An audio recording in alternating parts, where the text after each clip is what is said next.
Aqui estamos numa área da quinta bastante interessante, onde estamos no meio de uma parcela que nós tratamos, não está certificada, mas tratamos como biológica, e na envolvente que podem ver aqui neste talude temos um conjunto de espécies autóctones da região, que veio inserido no projeto de Biodivine, juntamente com a Advid, em que promovia a biodiversidade funcional e, para além deste projeto de criação de sebes na ajuda de fauna e alimento até para a fauna, também estava inserido o coberto vegetal, estava inserido a confusão sexual no combate à traça, e onde aqui na Quinta do Seixo entramos nessas vertentes do projeto de Biodivine juntamente com a Advid.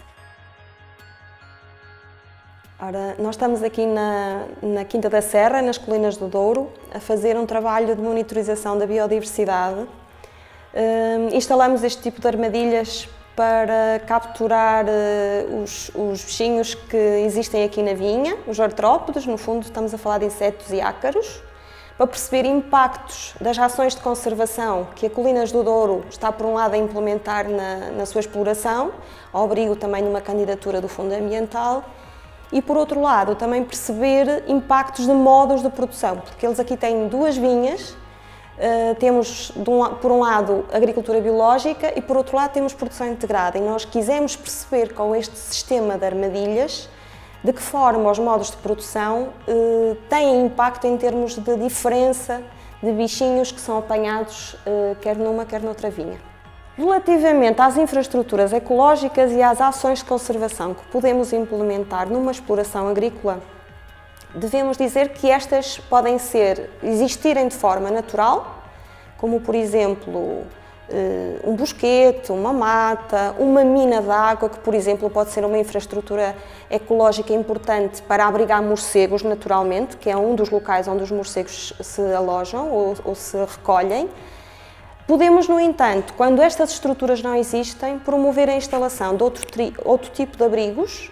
Neste caso, por exemplo, para os morcegos temos este tipo de abrigos que instalamos artificialmente e que são estratégicos por forma a implementar maior limitação natural de pragas, por exemplo, a traça da uva, que pode ser, como é uma praga que tem hábitos crepusculares, noturnos. Os morcegos que têm maior atividade ao fim do dia podem promover a redução dessa praga de forma natural. Ao implementarmos um maior número de abrigos, estamos também a implementar uma maior limitação natural da praga. Nesta quinta temos uma praga-chave, que é a traça da uva, no qual nós controlamos com o método da confusão sexual. O método da confusão sexual é uma prática biotecnológica em que nós todos os anos aplicamos um difusor, como podem ver aqui. Todos os anos aplicamos estes difusores. Que fazem estes difusores? Estes difusores libertam um aroma, um cheiro idêntico ao das fêmeas na época de acasalamento. Como toda a atmosfera está impregnada com este aroma, os machos dificilmente encontram as fêmeas. Ao não encontrarem as fêmeas, não acasalam, não têm ovos viáveis. Não existindo ovos viáveis, não temos nascimento de lagartas e não temos prejuízos provocados por esta praga.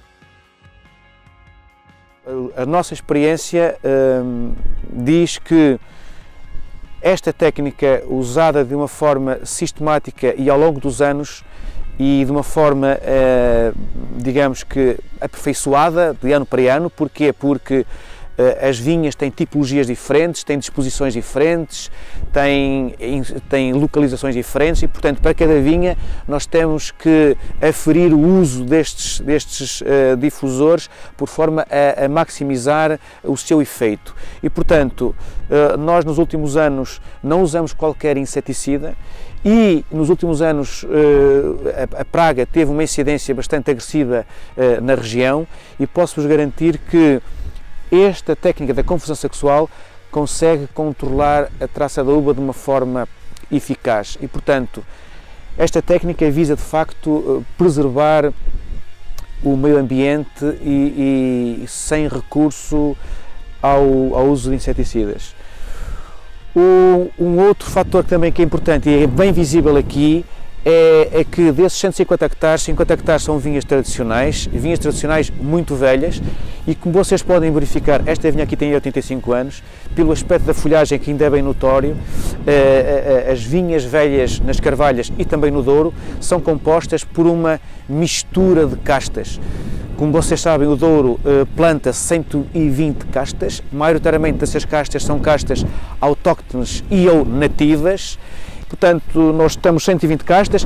Esta vinha aqui, nós temos feito o levantamento há 5 anos, com auxílio da Universidade de Trás-os-Montes de Alto Douro e da ADVID. Nós temos aqui cerca de 42 variedades dispostas de uma forma aleatória.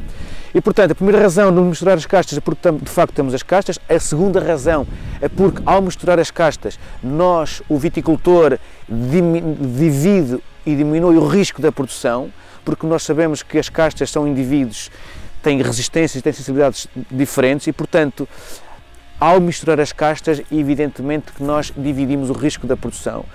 E, portanto, na questão da biodiversidade das castas, biodiversidade desta espécie, é importante preservar estes museus vivos e que servem primeiro, retrata-nos de uma forma fiel aquilo que foi o nosso passado como viticultura, mas por outro lado também poderá servir de ponto de partida para outro tipo de escolhas, nomeadamente o recurso à preservação destas variedades.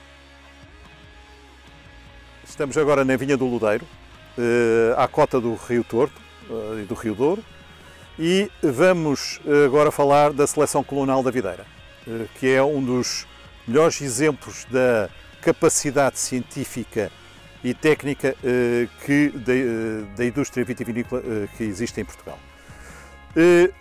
Estamos aqui numa vinha que, à primeira vista, diríamos que não tem nada que a diferencie de qualquer outra que está em produção. E esse é talvez o facto mais importante, ou seja, numa vinha comercial temos toda a diversidade genética que existe no material vegetativo do moscatel numa vinha em produção. O que é que isto é de inovador? É inovador porque estamos numa propriedade privada, numa empresa privada, numa vinha comercial, e que tem esta diversidade genética e que serve de base e de fornecimento para todo o sistema científico nacional relativamente a esta casta. Este aspecto é importante porque é um dos melhores exemplos de economia participativa que existe no país e a nível agrário. Aqui na Quinta de Castelo Melhor temos 2 campos colonais, um de Toriga Nacional, que é uma seleção do professor Antero Martins e do professor Nuno Magalhães, onde temos uma coleção de 50 clones de média e baixa produção, e temos também um campo de clones de tinta roriz, em parceria com a ADVID e com a Porvid. Estes campos de clones são muito importantes pelo estudo da variabilidade genética das castas, da videira, e a sua adaptabilidade a várias zonas do país. Neste caso, este campo onde nós estamos é o campo da tinta roriz e é o campo que a Porvid e a ADVID têm na zona do Douro Superior para estudo dos clones da tinta roriz e a sua adaptabilidade. Para assegurar que o seu património, o nosso património, que também não é só nosso, acaba por ser global, possa ser preservado e possa ser preservado a um custo suportável. Ou seja, em termos de erário público, estas vinhas são vinhas que estão a produzir, são vinhas que estão a criar riqueza, mas estão a criar duplamente riqueza. Riqueza para a empresa que as explora, riqueza para o país, porque elas preservam a diversidade genética e têm essa dupla finalidade. Este aspecto é importante realçarmos. Está aqui Cada espaço entre postes são diferentes clones, mas durante o ano eles não têm só o efeito, não têm só o interesse para estudo, também têm o interesse para uma produção comercial. Portanto, aliamos, num país que não tem muito esse hábito, aliamos uma componente comercial normal, da atividade privada, com uma componente de investigação e de guarda de património genético que é de todos. E são estes aspectos que eu acho que é importante realçarmos, que é o resultado de um trabalho que foi feito nos últimos 40 anos, da Rede Nacional de Seleção Clonal.